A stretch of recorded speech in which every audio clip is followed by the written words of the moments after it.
Today we're going to be watching some more videos I was mentioned in, or I guess I should say tonight. Today we're outside. I've been trying to change up the location every time we do this. Different equipment, different scenery, just to keep it interesting. It's getting nice out at night now, having some nights that stay into the 60s. I think it's about 59 out right now. A little cool, but it's humid, so it feels kind of warm. I'm going to have a soda when I do this video. This is one of the last bottles of soda that I have. This is the Hank's Naturals Mexicola soda. And this is made with no artificial flavors, colors, or preservatives. And the main ingredient is cane sugar as opposed to high fructose corn syrup. Not that this is healthy by any stretch of the imagination, but it's got to be a lot better than eating high fructose corn syrup, which is a chemical or arguably a poison. Last year, this is just a quick informational tangent. Last year, I had gone on this whole thing about health and trying to become more healthy and more active and so forth. Not that I have any problems, but I'm not getting any younger.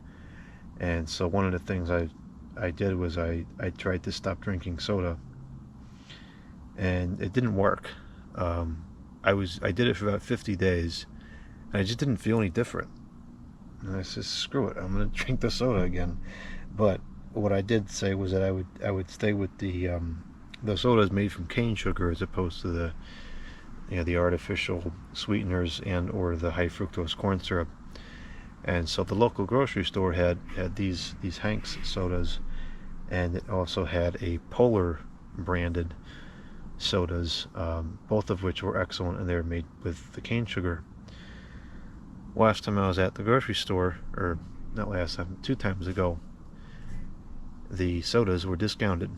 They come in boxes of 4, and each box, I don't want to shout it because I think some of the neighbors are probably sleeping already. Each of the boxes of 4 is usually about $6. It's kind of pricey, but I guess that's a deterrent to drink less of it. At least for me anyways. And these things are on sale for like $2.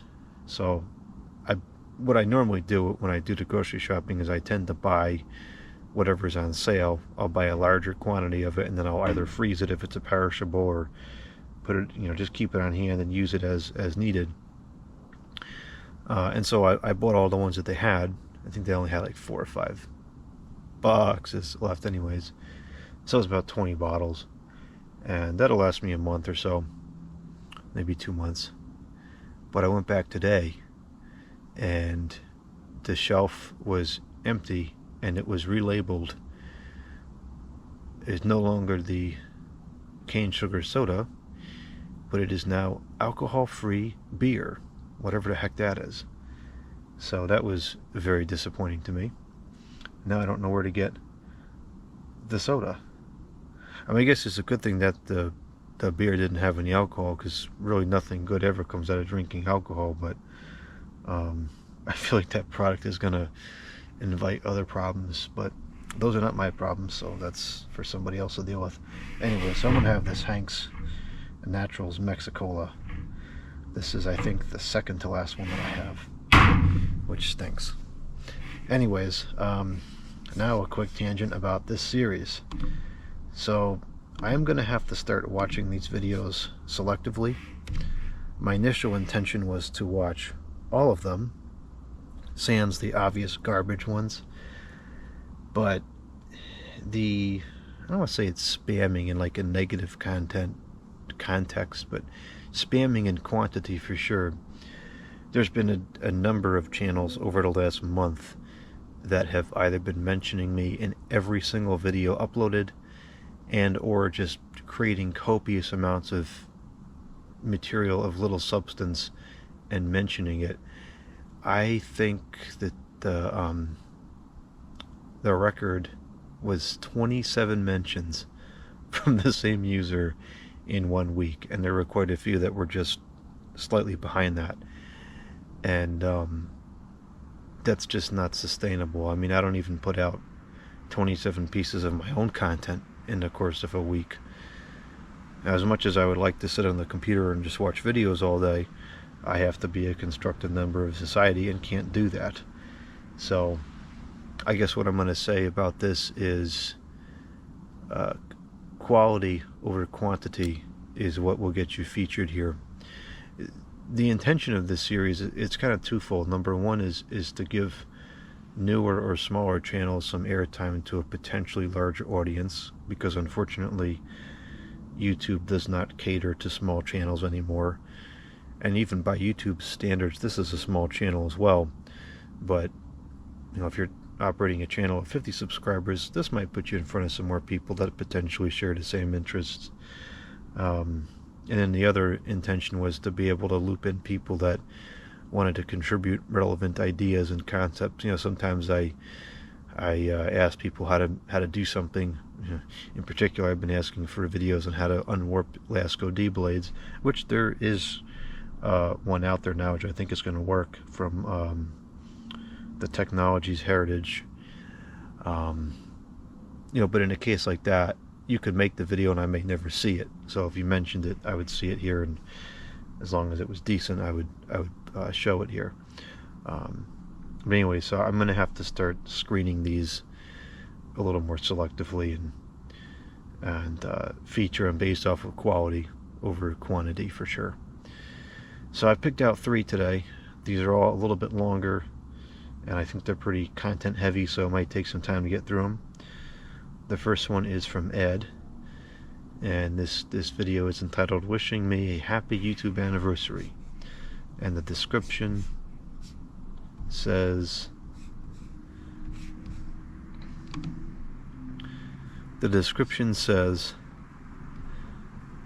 53 views. This is formatted very strange. I'm not sure if this was done by the computer or by him, or because the computer is outdated or whatever the heck the term is. This is a for those interested in computers, this is a Lenvino ThinkPad T450S, and I chose this one because it seems to have good audio, which is not often the case with these ThinkPads for some reason. And it's running Windows 7, which, contrary to what some people believe, that does not cause the computer to just mysteriously get infected with a virus the second you turn it on and just implode all of humanity.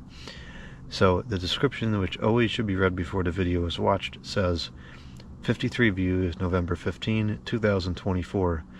Pound pellet stove, pound sneeze, pound pencil sharpener. I wanted to acknowledge this amazing milestone and express the influence you have had on me. At me, pound thanks, pound happy anniversary, pound fans, pound box fan, pound ceiling fans, pound cordless phone, pound phones, pound prank call, pound lighting, pound pencil sharpener again, some sharp pencils around here, pound hoses, pound Christmas lights, pound landscaping, pound bicycles, pound dishwashers, pound not good, pound abysmal, pound sneeze again, pound camera, pound okay will, pound brain rot, pound scissors, pound weather, pound pellet stove again, pound guitar, pound Frank pizza. These appear to be websites.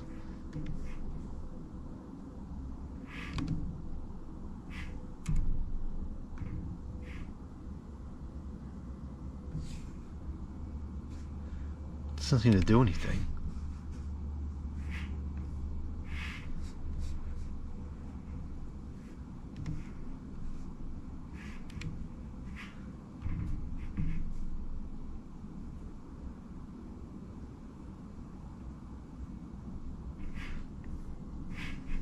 I don't know what this is.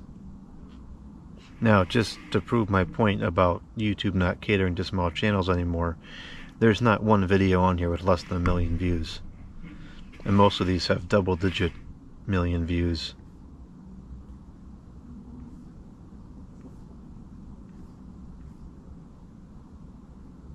Looks like this one has a fee in it.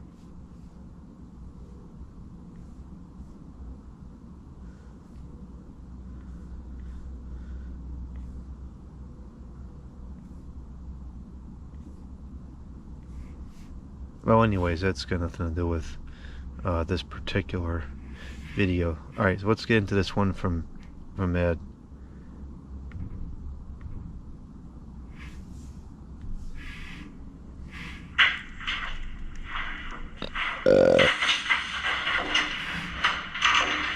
So today I wanted to shoot this video. You know, other people have said this about these ThinkPads. For some reason, these ThinkPads, they amplify a certain frequency of audio, and it just makes there's so much background noise. Like the rustling of the paper is as loud as everything else, and there's just background noise. And it's not his fault; it's the computer's fault in this case. Although I can tell this was recorded on iPhone because the modulation is very low. Just to prove a point here, look. To acknowledge another YouTuber out there. This particular computer is peeking out. To... This thing just made a total fool of me. All right, scratch that. Sorry, Ed, for interrupting. We'll just start again.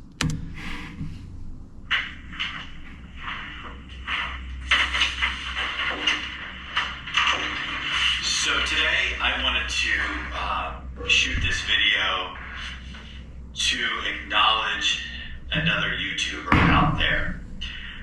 I've never spoke directly to another YouTuber out there in a video, or really I should say make a video really just directed towards a particular person or channel. So I'm going to do that here, and it's with all good intentions. The channel that I am reaching out to in acknowledgement is @JordanU. The reason for this video is, first, I want to acknowledge your 10-year anniversary for your channel on YouTube. And I want to acknowledge the video that you did acknowledging your 10-year anniversary. But really what I wanted to say is I really wanted to thank you for what you've done with your channel. Because really your channel has inspired me to start making videos. So I want to thank you for that. And the video that you did acknowledging your 10-year anniversary really actually validated the reasons why I started doing this myself. This channel is minuscule compared to your channel, but I didn't do it much like you. I didn't do it to make money or get as many views or whatever. I did it to connect with people in the community. This channel's mainly so far been about really vintage fans and tools and doing some projects here and there and kind of showing some of my interests along with some of my son's interests. But you've influenced me, Jordan, and for sure. So I can say not only are you a successful YouTuber, but you are also an influencer, and you really motivated me to get off my butt.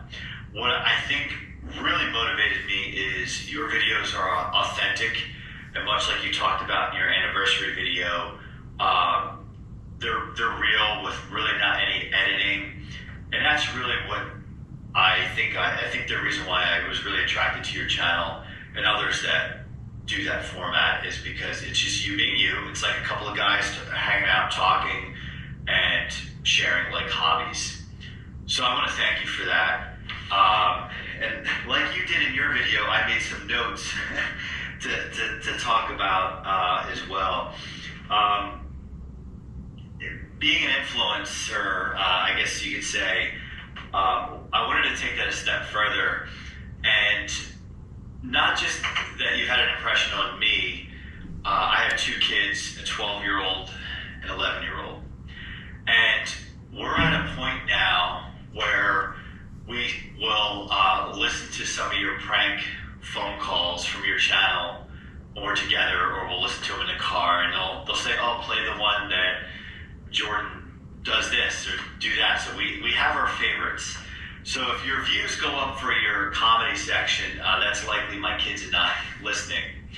We're at a point now even further than that. My kid's favorite video of yours is when you're reading about the park bench. We call it bench because all the typos, and you read and you start cracking yourself up. we actually quote that to one another quite often. And you may not even remember that video because you've done so many of them, but that is one we quote all the time to each other because it, as you say in the video, it's comedy gold.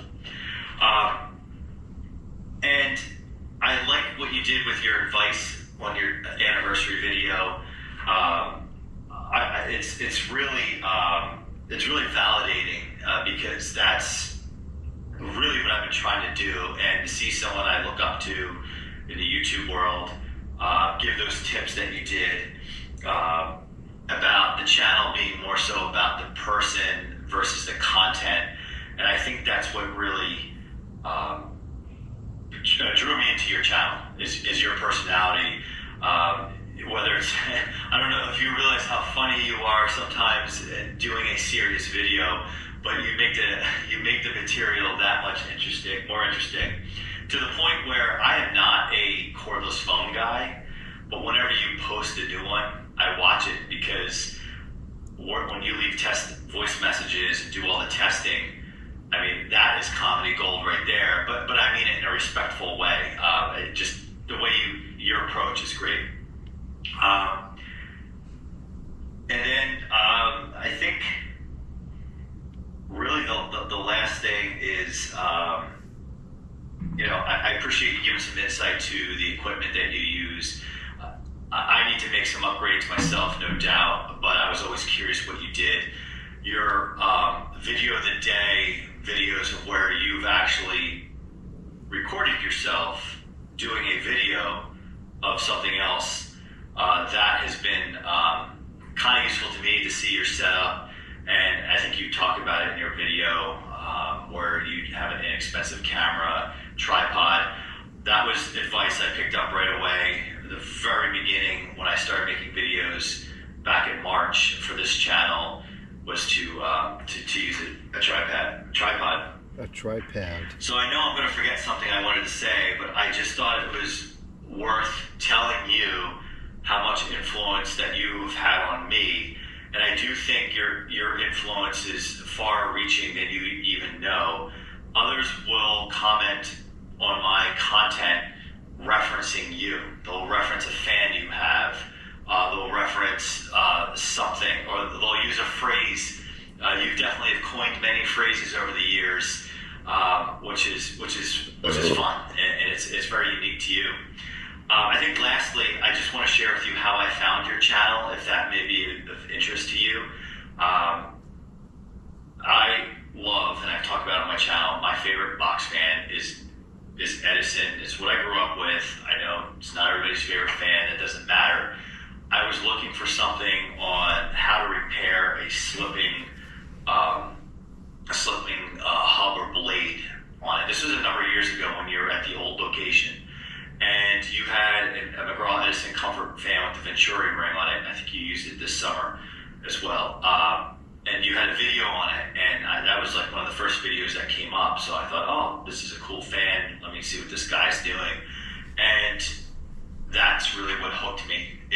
So when you talk about the tags and the keyword search and the magic algorithm, that's what pulled me into your channel. And then you had the right content for what I was looking for, and I've never looked back. And to answer your question, or not question, but you mentioned in your video that you think people at times put your videos on in the background.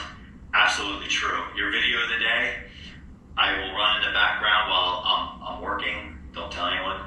Or if I'm just doing stuff around the house and I'm not making videos of my own, I'll do that. But certainly there are ones that I pay very close attention to because it's something relevant to that I'm working on. So I just want to say keep up the good work, and thank you for being you, and thank you for being the influencer that you are. And I hope you have 10 more years, many, many more years, and perhaps next year in Allentown at the fan meetup, I can make it. I was that close this year, and hopefully next year I get to shake your hand. So if you're watching this, awesome. I hope you do see it, and maybe we'll cross paths one day. Signing off. That's excellent. That was a great video, and that confirms that this channel is serving the intended purpose. There's no point to regurgitate a lot of the points there because they were already mentioned in the 10-year anniversary video. But I really didn't realize how influential this channel was until just a couple years ago. I went to the fan and air conditioner meet for the first time in 2023, which was excellent, and I highly recommend anybody go who's considering going. Everybody knew who I was when I got there, and the person that hosted specifically reached out to me and asked if I could go. And that was bizarre to me because I obviously there's a lot of stuff out there from, it's just a byproduct of doing these videos, but I'm not a very public person. You know, I kind of mind my own business. I don't have any social media sites. I post nothing online beside these videos, and you know, I just kind of keep to myself for the most part. But inherently, a lot of people have watched over the years, and there's really no way for me to tell besides people that comment. And there's definitely a number of users I see that comment over and over again. But yeah, the fan meet is excellent, and I hope that you're there. It would be great to meet up in person. It was great to meet a lot of people that are potentially watching this video over the last couple of years at those events. This channel is I do watch this channel pretty often. This is one of those ones that's very small still, but it really has a lot of excellent content, and I'm kind of surprised that some of these videos aren't getting more views than they are, because some of these things are mysteries that there's really no answer to. For instance, this Lasko metal box fan. Oh gosh. See if I can get through this video alive here. This Lasko metal box fan, and I haven't finished watching this video yet, but this is a serious mystery among collectors. And there's a whole bunch of comparisons here with different fans, and this, at least to me, is really interesting stuff, and I'm surprised that this isn't taking off. So hopefully this video will give some of this kind of stuff some more popularity. And there's a bunch of other miscellaneous stuff on here. This channel kind of reminds me of Jay's channel, which is one that I've watched for many years and particularly enjoy. And this channel is working its way up on my list.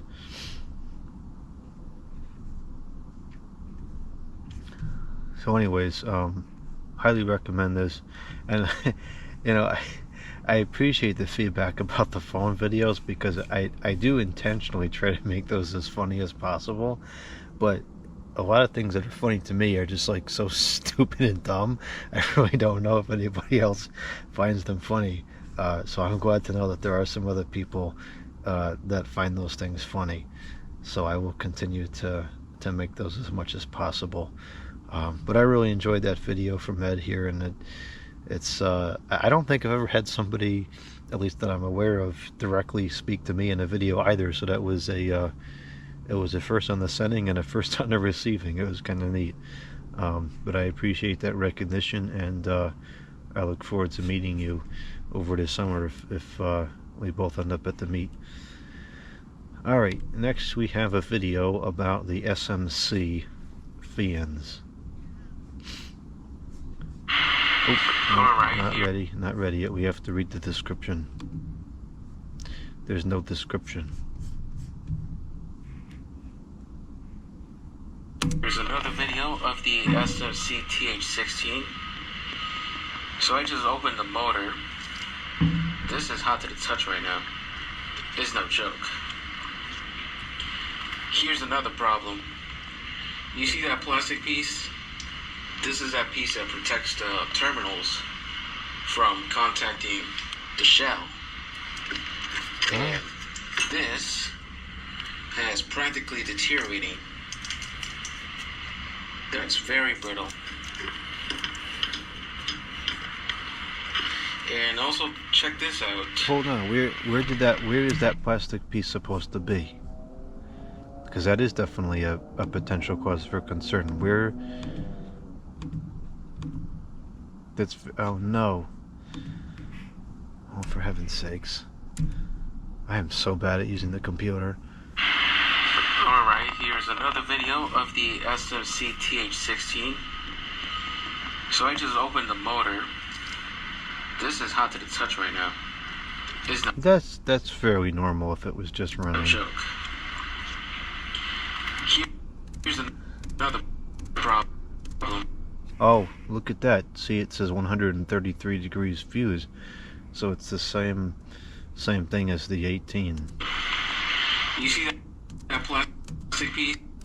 Okay, so it looks like it would mount up there maybe in the back. This is that piece that protects the terminals. Okay, so I guess what is being shown here is that this cover would normally be right here, and then that piece of plastic would be in between the housing and the windings and the connections there. From contacting the shell. Okay, And that's interesting. this has practically deteriorating. That's very brittle. Just to go back to something Ed said right quick, this is one of the neat things about doing this is you get to collaborate with all these different people, and different people have different ideas and different solutions and pick up on different things. I might be able to go through every single one of my fans and not find this plastic piece broken like we're seeing here. And also, check this out. That's the thermal fuse right there. And if this were to be clogged up or anything, nothing's going to stop it. So that is not even really secured. I mean, I don't know, maybe something was taken off of here, but as it sits in this picture, that thermal fuse is not really secured very well. When I replace thermal fuses, I take the tip of it and jam it in you know, like right around here in the back, so it's actually in between the windings and the stator to get as much temperature as it possibly could. I don't like the positioning of this because as the air comes on the motor, this is going to be the first part that cools. I just ran this fan with a lighter weight blade, and it still got insanely hot. So, another thing is, you see how yellow this portion is right here? It's been getting hot. Yeah, that's from the heat of this entire motor here. And also another thing, you got to also realize that this is pretty much surrounded by plastic. And then you have the head wire here. Now, Jordan Yu has made a video considering this portion. And he explained it well that there's not really much of a danger. Matter of fact, I don't really see... Well, we don't necessarily know that. What the video I made says is that this wire, I just don't think that... Well, hold on, let's just finish what it says. I just don't want to put information that's misleading. I don't think it's dangerous, but I can't prove that. Some chafing, now that I think about it. The concern is mainly with this, the thermal fuse. So I might need to replace that after cleaning out the windings. As you see, there's like a whole load of... That is pretty much particles of this piece of plastic right here that has deteriorated. Look how brittle that thing got. And once That's again, definitely this been is running hot. to protect the terminals. That to me is crazy. Not sure why they would use plastic to protect this, knowing this will be inside the motor, but yeah, that's pretty much... I want to know, was anything removed? Were there tie wraps removed? Was there varnish? Was this peeled off that was varnished down? Was anything removed from here? Or is this the way it is when you open the motor? Because this is pathetic if this is the way it is when you open the motor up. much what they do, so I don't know. I might have to I might have to get a lower rating thermal fuse. One thing I noticed. Hold on. Let's see. Lower rating thermal fuse. Oh, I thought that said a temperature right there. Oh, it would. There's the degrees C, but the number is cut off. Pretty much what they do. So I don't know. I might have to I might have to get a lower rating thermal fuse. One thing I noticed. This Medea fan has a 115 degrees Celsius thermal fuse on it. It may still be quite high, but it is definitely a lot lower to what this fan has. That's very interesting because I suspect internally those two fans are almost identical. Which is 133 degrees, which is roughly 274 degrees Fahrenheit. That's hot. So once I watched the video of Jordan Yu opening the motor of his SR18, I checked my motor. It has the same fuse rating, and this is the fuse itself. That is crazy right there. And this is pretty much the effect it takes. All the plastic in there. So I might need to advise all of you fellow fan collectors to perhaps check your SMC motors and check the thermal fuse to prevent anything disastrous. Okay, so a couple things to note here. As far as the head wire goes, I can't prove nor verify it's not dangerous. I don't think that it is, because it's a very common design. Most oscillating fans have a similar wire coming out the top. It goes around the bottom and it moves around. There's nothing uncommon about the design. As far as that plastic piece goes, if that just sits behind there, I don't know if that would be a concern or not. I mean, in theory, these wires should not come off of there and contact the metal housing.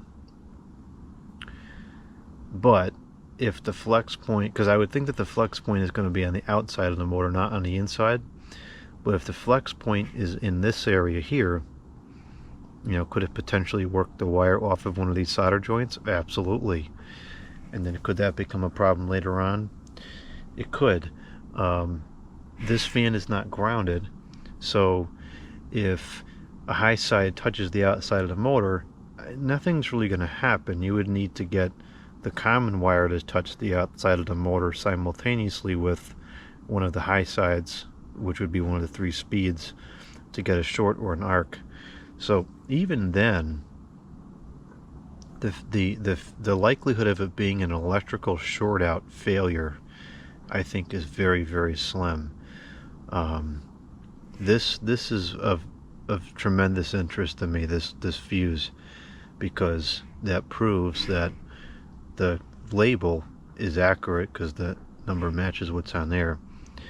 And if this is how the fuse sits, just on that, loosely on the outside of the windings, this is going to do practically nothing, which I think is what we saw with the recall. So interesting, very interesting stuff. We need to see more models. We need to open up more of these different models sold under many different brands over the course of a decade or two, and see what the design looks like. This is a terrible design, having the fuse outside like that, having it, you know, 40-50 degrees above what it should be. This is terrible, dangerous. Wire motion aside, this setup is dangerous. Alright, next and finally, because it's getting to be a bit tired, we have a video from Eric also about the SMC fans. He called me a couple days ago and mentioned this video in particular to me on the telephone. So the description says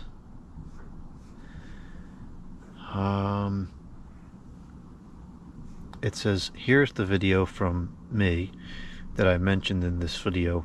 I highly recommend watching this video before watching this one, or it won't make any sense. And that's a link to my video of the SR18 teardown.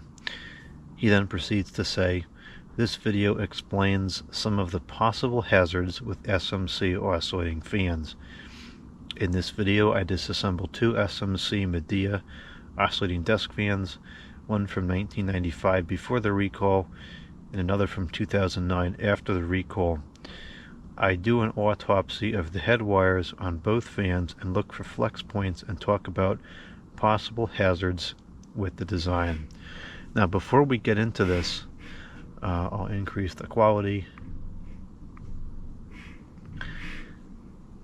This is intriguing to me because this particular fan is one of the ones that was on my list of ones to sample, because this particular fan, a descendant of this, is still sold to this day, and I'm very curious to see how the design of the one that you can buy today compares to the design of this one, which can be traced back about 25 years now. Alright, let's begin.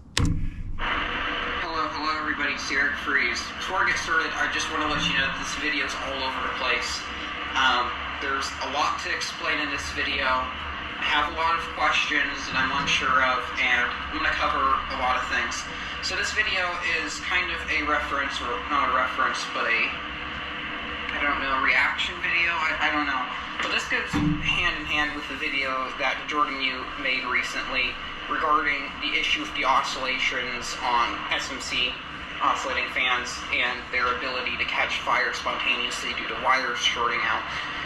And I have so many things to say about this, and a lot of things, and after watching the video, it covered a lot of good information and a lot of theories to what the issue could be, and I'm going to kind of give my 2 cents on some of those theories, and see if I think they're factual, and just kind of give my opinion anyway. So we'll get started with these fans. Just introduce the fans to you, obviously. The one on the left is a 1995 Bay Breeze. Okay. Oh, that's awful.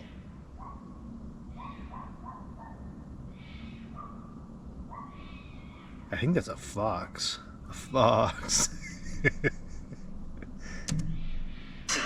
This model is intriguing to me in particular because the letter H recently gave me a 12-inch model, so I thought it was kind of interesting to see the 16-inch one surface. I didn't realize that was from 1995, so that's actually a really good comparison because that's 10 years prior to the recall, or about 5 years prior to the manufacturing, no less than that, 3 years prior to the manufacturing of the recalled fans. I really wish that wasn't screaming because that's screwing up the audio of this video. And it's just plain creepy. SMC product. You can find these in the Canada under Super brand.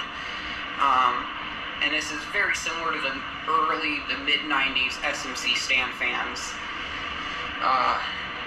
Which those seem to be pretty uncommon here in the States anyway. And this is pre-recall era SMC. Fan on the right is a 2009 Oceanair oscillating fan made by the Midea. That's interesting because that looks like that particular variant would, oh my gosh.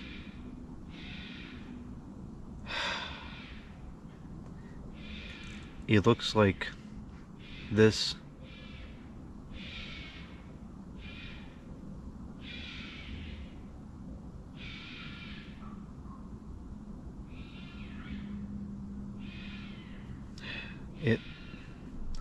It looks like this particular variant.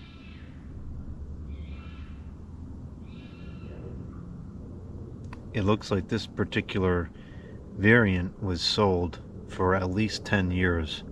I think I can trace these back to 1999, and I have one that was from early to mid 2000s that I got from my cousin, which I still have. That was actually one of the fans I wanted to get out and look at, as well as use this year. Hopefully there'll be no more screaming. That's one of the problems living out in the sticks. You get all sorts of weird noises. I'm not sure if that one has SMC branding on the bottom of it or not. I know some of the Oceanairs did. And this fan, I actually have a question. Well, if you're not sure, why don't you check? It's right in front of you. No, please answer it, because I know there was a time sometime in the mid 2000s, SMC switched over to the Midea. I think SMC was purchased by Midea, something like that. I'm not too entirely sure, but I know the outcome was the SMC fans continued being sold with Midea branding. I have not the slightest idea what actually transpired with that. It seemed like there was a period of crossover. The letter H, I believe, has some theories, but I'm also not sure. I don't think that he knows an exact date and what happened either. And you can actually still find variants of them today. And there's actually some things that date back to some of these older SMC fans. Now in this video, I'm not sure if we're going to be able to get into this. What the heck is that? Looks like a fire hydrant with arrows, like a recycling arrows on it. Or is it a Christmas tree? It would make more sense for it to be a Christmas tree. I can't tell, it's too small. This little 12-inch, it probably won't be till the end of the video, and if so, I'm not sure if I'll be able to cover it in time and all that. But we're going to mess with this fan on the left first, this Babe Reese. I already had it taken apart prior to the video because the original video I made, I had no idea what I was talking about, and I broke the oscillator in the process, so I had to repair the oscillator. Oh, that's great. And once I show you the backside of this fan, because I've been meaning to actually make a video of the oscillator on this thing because it's such an awful design. So I'm going to show What the a bit heck? of this motor. That's not what I was design, expecting oscillator at all. assembly. Now this is way, way different than the one that's shown in Jordan's video.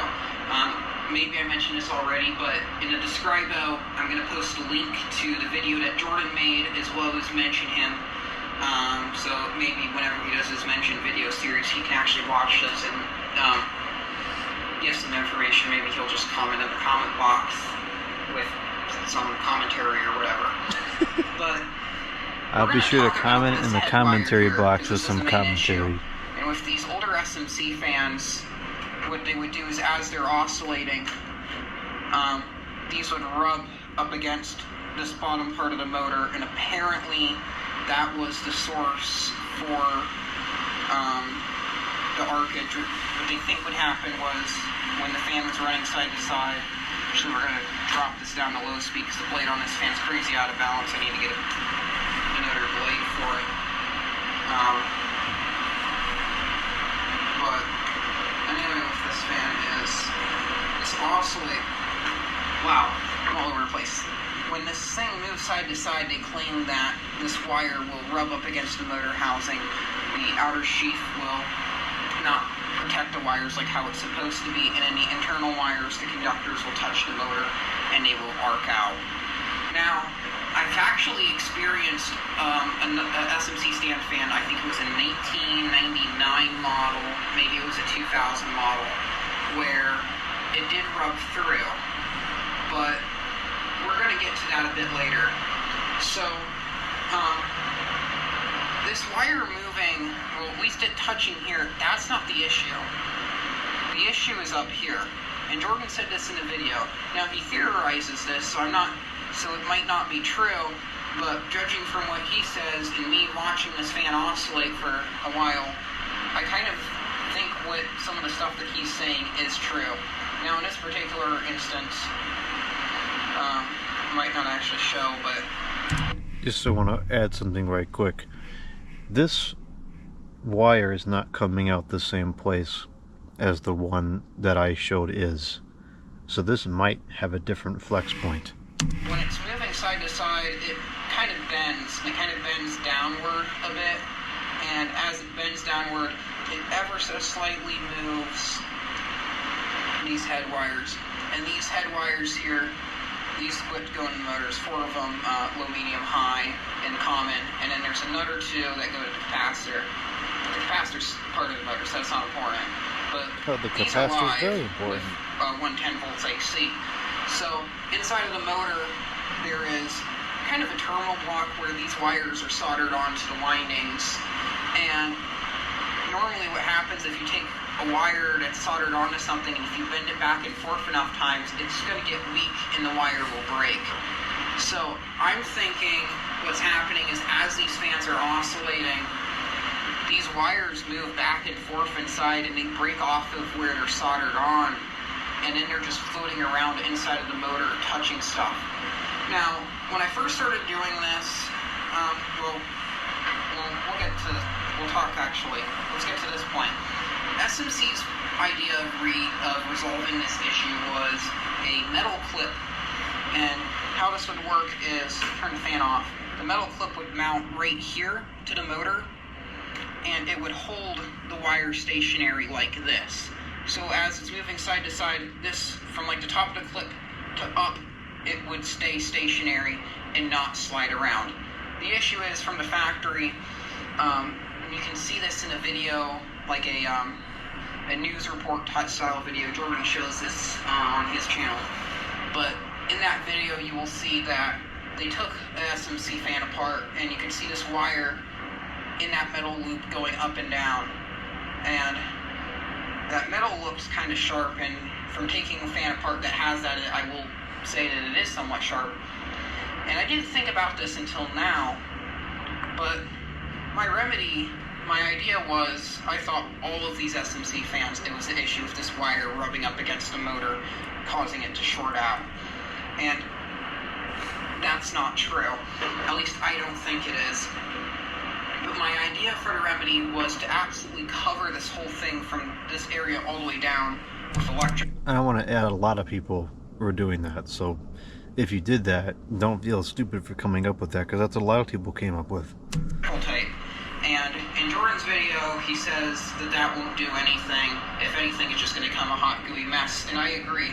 5 years ago, I made a YouTube video showing how to apply electrical tape to this wire to fix or resolve the issue of this, and that video is complete bogus. It probably is. I wouldn't say 100%. You know, I'm only theorizing what I think is the case here, and you know, the recall is very vague. The recall says there's a problem with the wires, so with what little information we have, that's not a stupid conclusion to draw. I just think, after looking into it much more meticulously, that there's more to it than that. I'm thinking I might just unlist it at this point because it's just false information, like Jordan said. And it kind of is, like, I'll go over this. With the one fan that I mentioned earlier, that was the metal clip, there was an issue with this wire, and we're going to get to that. So this fan's a 2000 or 1999 model SMC 16-inch stand fan. I don't have the fan. The thing probably got thrown away, but that's besides the point. But I took that fan apart for clean and service. There's two of them, at least two, maybe three, I can't remember. I know for sure there was two. But one of them was used in oscillation pretty much its whole life. And what's happened was, it had the metal clip here, and these wires rubbed so much for the metal clip that this whole outer sheathing here kind of separated almost in half. There's a bit connected, but one of the wires, a couple of wires actually started to rub through, and one of them actually rubbed through so much to the point where the conductor inside of one of these wires was showing. Now, this is a question I have for myself, because that was happening inside of this fan. How in the heck was that an issue where, well, with that being an issue, how did that not arc and have the fan catch on fire? Alright, two things to mention about that. Number one is, it's possible that the manufacturing tolerance was lousy, and some of those metal hoops were cut clean, and some of them were cut with jagged or sharp edges. And so that might introduce a situation where some of the hoops were dangerous and would rub through the wire, and maybe some of them weren't. I would assume, and I don't know this is my speculation, I would assume that the intention with that hoop was to grab the wire securely so that the wire could not move within the hoop. But we've clearly seen enough evidence that either that's not the case, or there was enough lousy tolerance to the manufacturing that some of them were allowed to, the wire was allowed to move because it was too loose.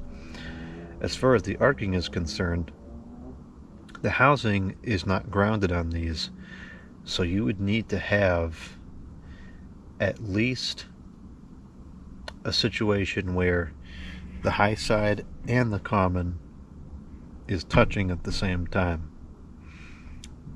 both the metal housing, because the electricity, it needs to follow a path. And so while the housing will conduct electricity, well, actually, I don't know, I haven't checked it. Depending on the type of metal it's made out of, the housing will conduct electricity, but if the electricity has nowhere to go off of the housing, it's not going to jump to the housing because it doesn't ground it. Electricity always jumps to ground. So the wires would have to wear down so much that both an energized winding lead, be it high, medium, low, or all three, or two, or etc., and the common are both worn down and both touching a metal portion that's conductive at the same time. That would be your condition to potentially get an arc. So the ground fault, was that a speed that wasn't being used? Maybe that was a wire going to medium or high speed, and the fan was running on low speed its whole life. I'm thinking that could be a reason why it never had any sort of failure. I caught it just in time. That could be. And I want someone's opinion on this, so I know if that's the reason why that fan did not just spontaneously combust. But theoretically, since this motor on this fan, it's not grounded. If that were to become live, it would arc and make sparks inside of here, and the motor housings on these fans are flammable. So that would cause a fire, and that would cause the fan to spontaneously combust. And also, another reason for these fans to spontaneously combust is like what I said earlier. If something comes unsoldered from in here and there's live wires touching either the metal case of this motor or one of the windings where it shorts something and starts... That just brought something to mind that I did not mention in the previous video because I wasn't thinking about it. So my grandfather had an SMC fan back in the 90s, which I grew up with. I still have that fan to this day. That fan was an SMC TH12. And for as long as I can remember, that fan did not work on medium. And I remember using that fan back into the early 2000s. I have very early memories of that fan. I always liked that fan out of all the fans that were in the house. And so the medium winding did not work. Many years later, when I started to get into electronics repair, I opened up that fan and was able to fix it. And what happened was the lead for medium had become unsoldered, or desoldered, I think is the correct term.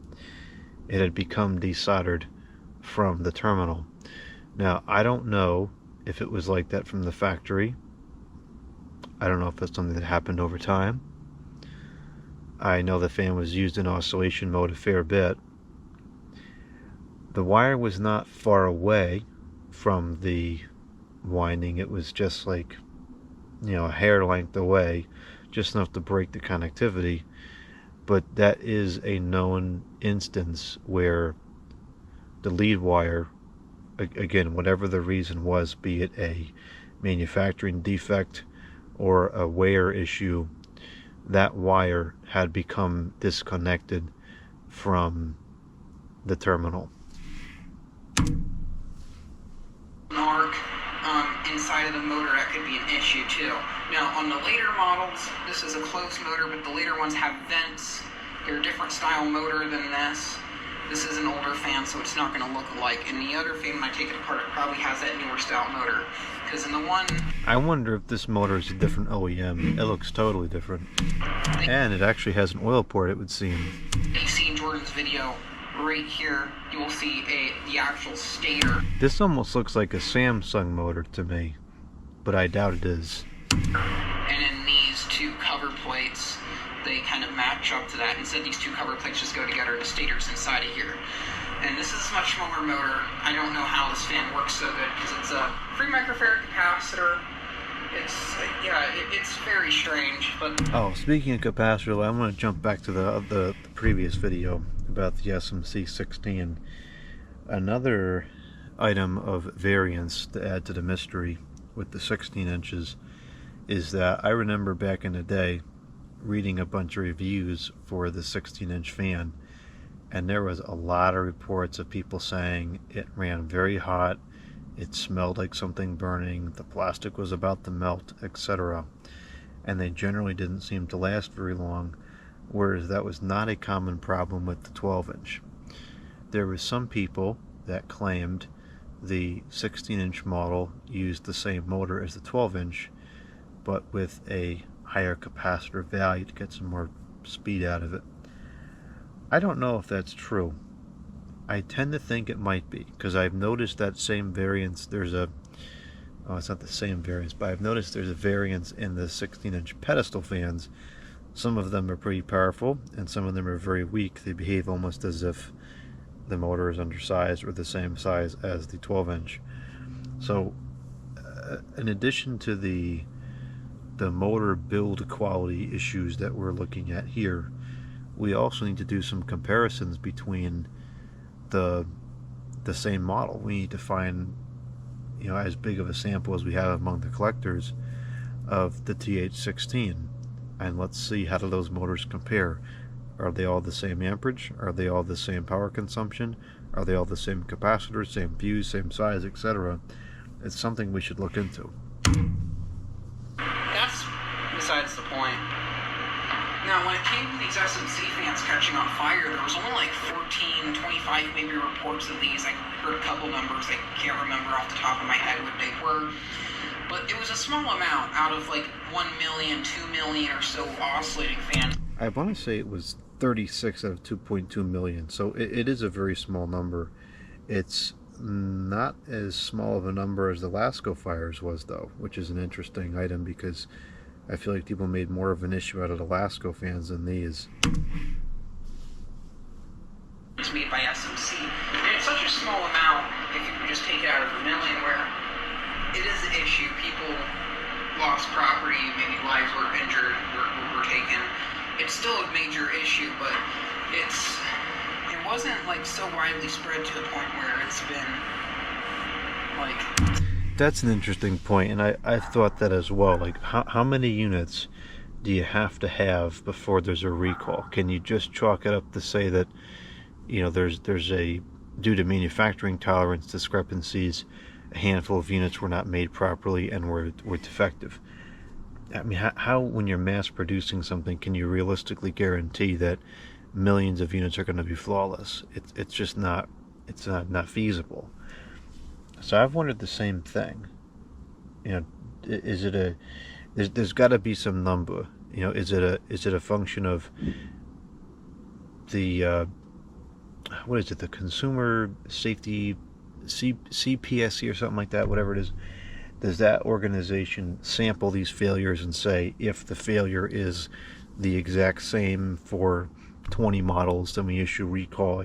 I wonder what that criteria is. That's very intriguing to me, because I mean, when you look at it, it's like 0.00005% of these fans failed that are not documented reports.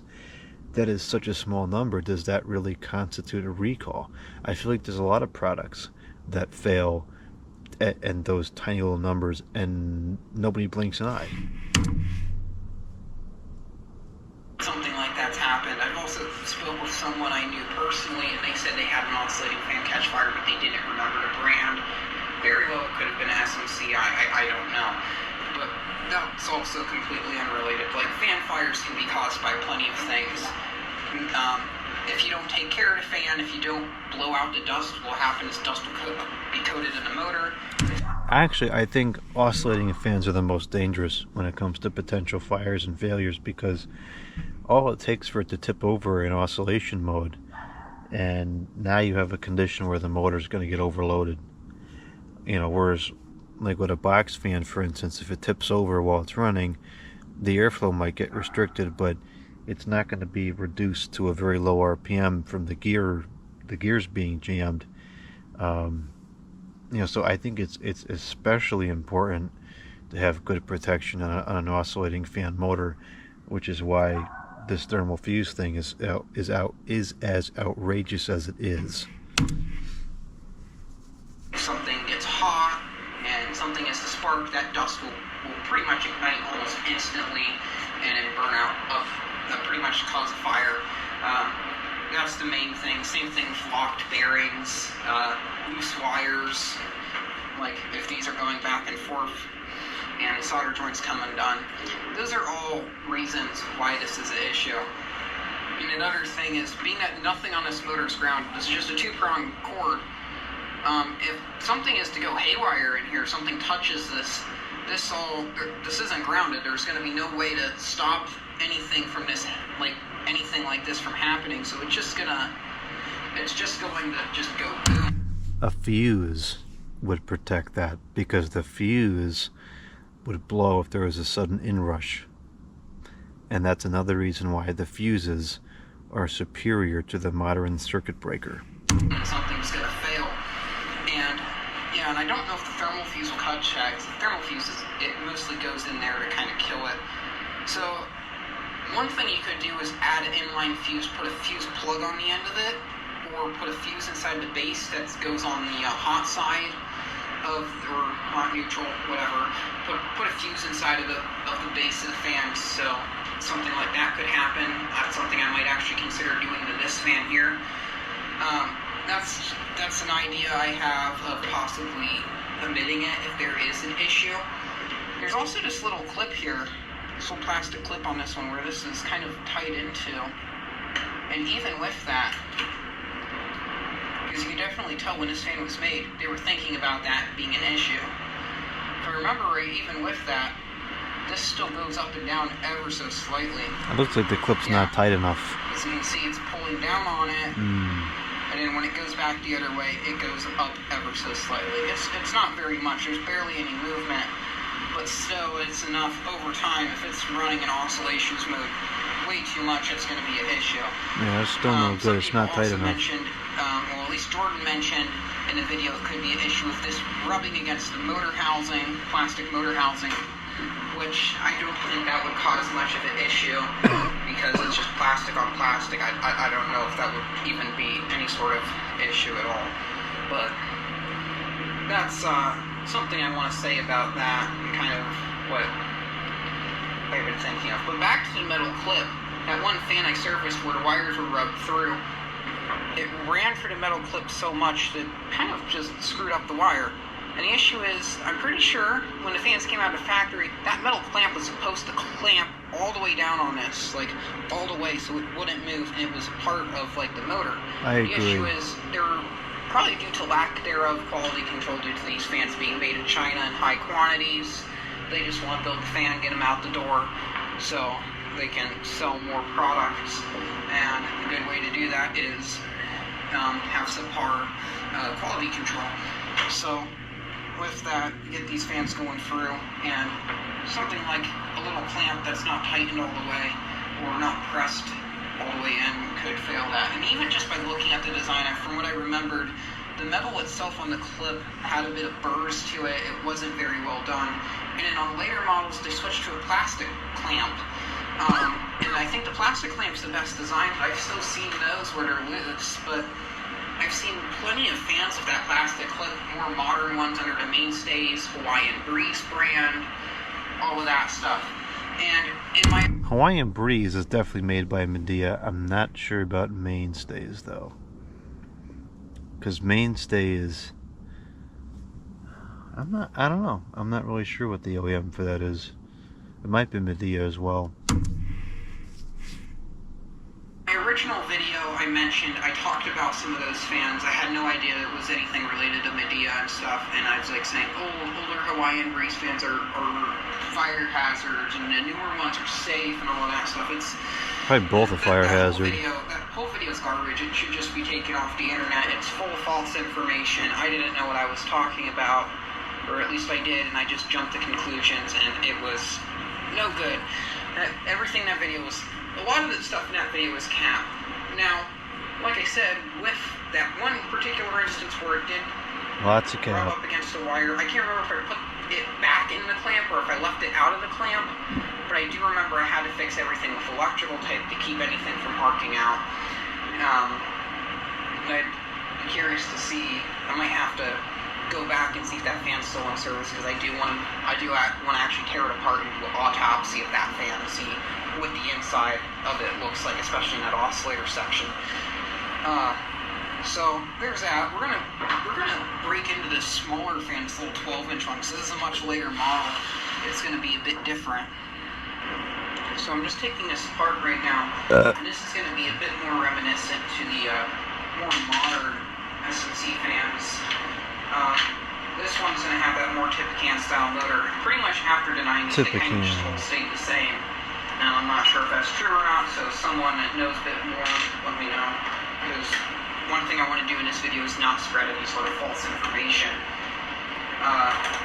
This fan's quite dirty because I was planning on getting this one cleaned up this year. I'm just going to take this opportunity of this fan taken apart to not just show how dirty it is, but also show a newer style SMC motor. Now, some issues with these. They really haven't changed much over the years, which is very interesting. I don't like these clips. I think it's kind of a stupid design. Yeah, I don't like those clips either. Like, they could just save on one screw or whatever. I just think it's stupid. I hate it. It's not easy to work on.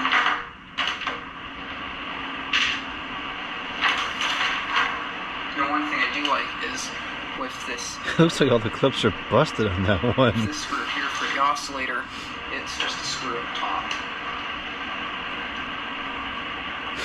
Now this one, there's some things on it that don't look SMC. One of the things is it has this style of thing where it has the notch cut in a motor shaft with a little C-clamp, which is something that's very not SMC, but yet the motor housing has these clips. I think it's just design change over the years. Let's show this. I don't think it says who makes it.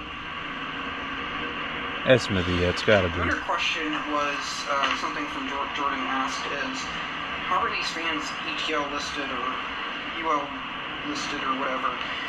And I'm not too sure. That is a confusing question to me. Oh wait, look, here we go. There's one of these plastic clips, and this is definitely a Medea.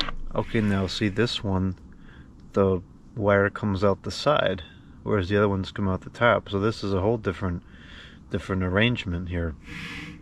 There's going to be a different flex point, different style of flexing, etc. And there's your clip right there, plastic clip. It's a Medea style back box. You can see this is a bit more simplistic than the traditional SMC. But because the motor's a lot smaller, but this is a lot like the one that Jordan featured in the video. And this is a bit different because the clip's back here, not here. I think it's just how it is, but end valves with the stator in the center. See if there's any stickers on them saying any sort of information. Here's the info sticker here in the bottom. This doesn't actually look like a Medea motor. Model number VT4-30, 120 volts. Okay, hold on. Class E. What the heck is a Class E motor rated for?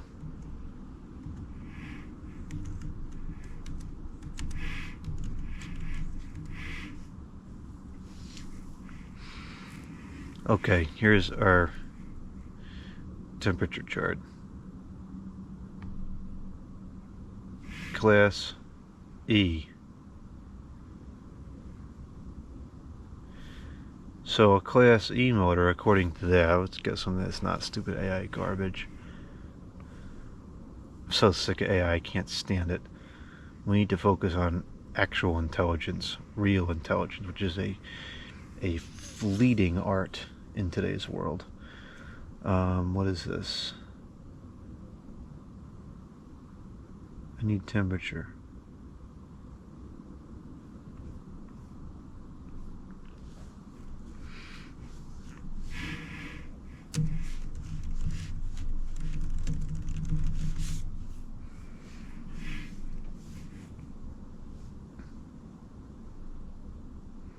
I don't hear of Class E too often. That's kind of unusual.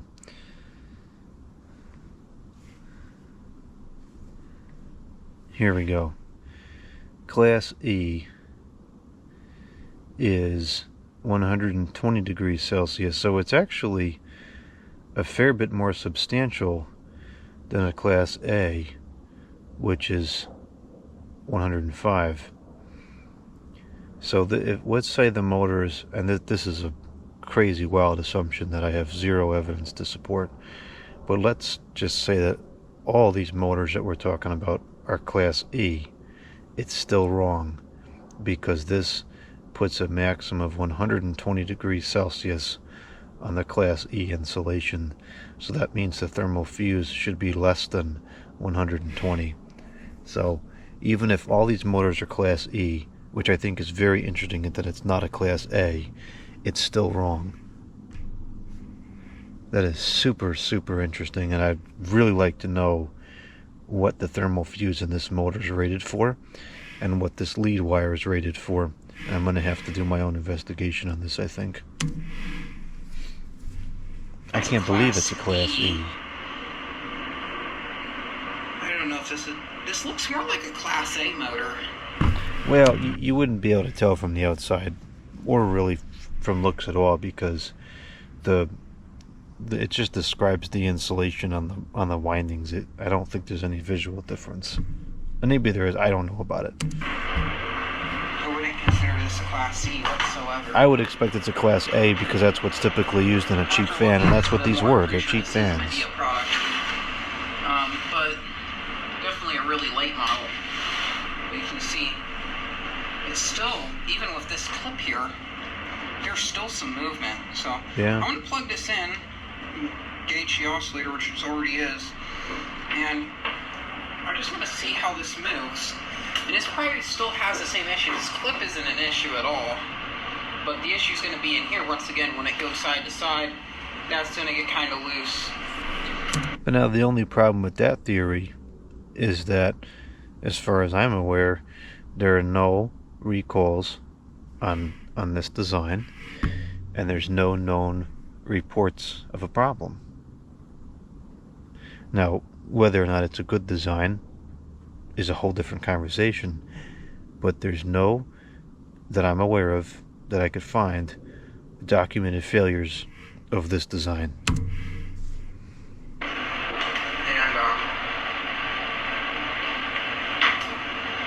we'll just see how that affects also how this wire is. It rubs up against the arm. There's no damage or anything there, but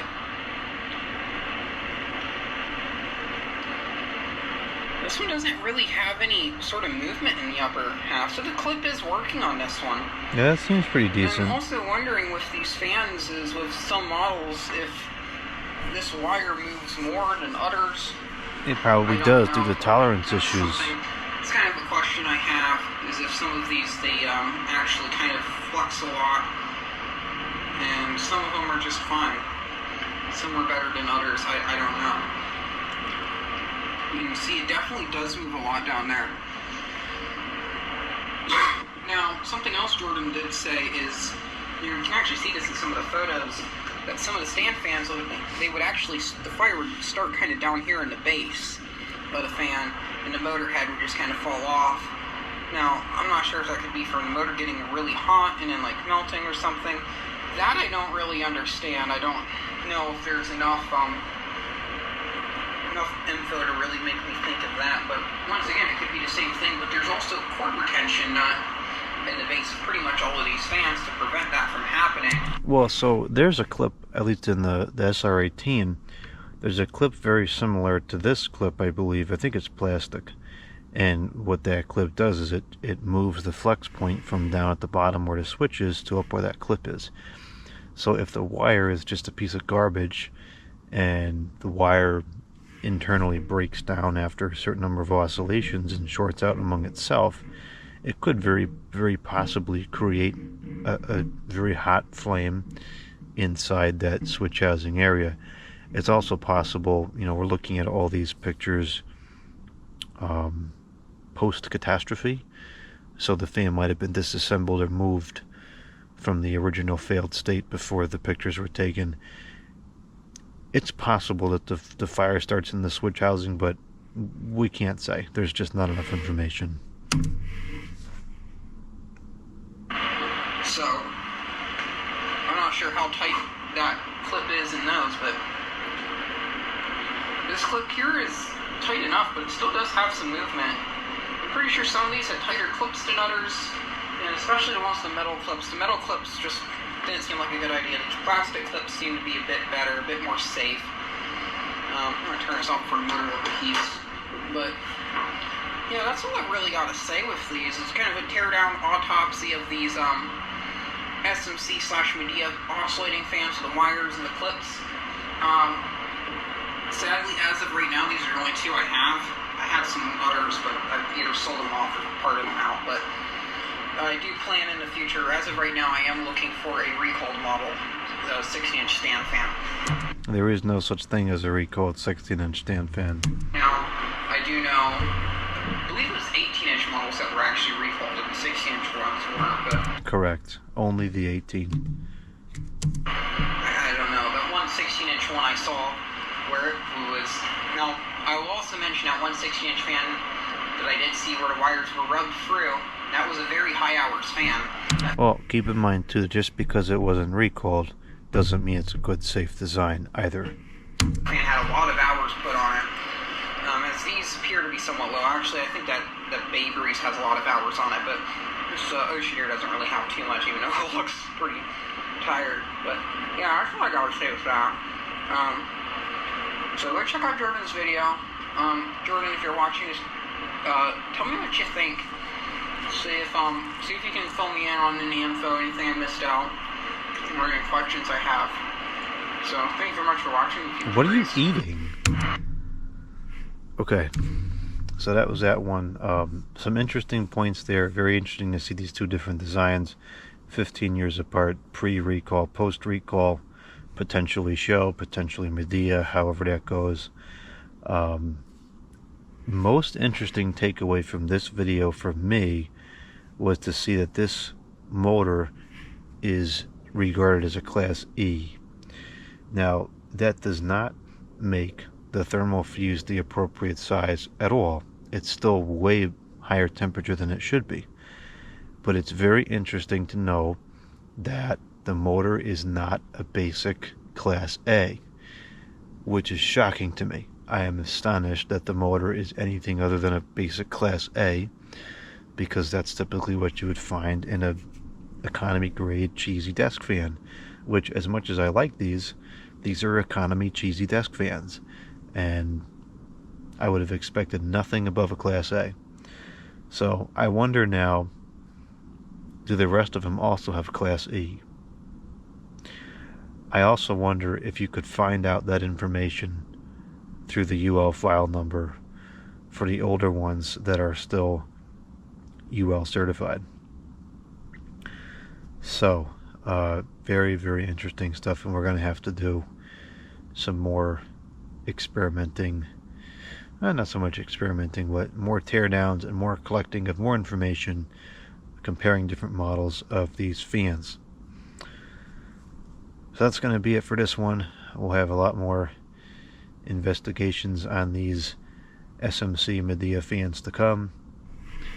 And go take a look at Ed's channel. He's got some good content on there, and his channel deserves a lot more attention than it gets.